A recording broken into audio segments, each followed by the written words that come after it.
નમસ્કાર, આપ જોઈ રહ્યા છો નેશન પ્લસ ન્યૂઝ. હું છું આપની સાથે હેતલ ભગત.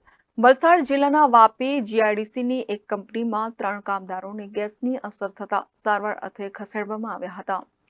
વલસાડ જિલ્લાના વાપી જીઆઈડીસીની એક કંપનીમાં ગેસની અસર થઈ હતી. વાપી જીઆઈડીસીની એક કંપનીમાં કેમિકલ ભરેલ ડ્રમ લઈ જતી વખતે તે ડ્રમ પડી જવાથી તેમાંથી નીકળેલ ગેસની અસર 3 કામદારોને થઈ હતી.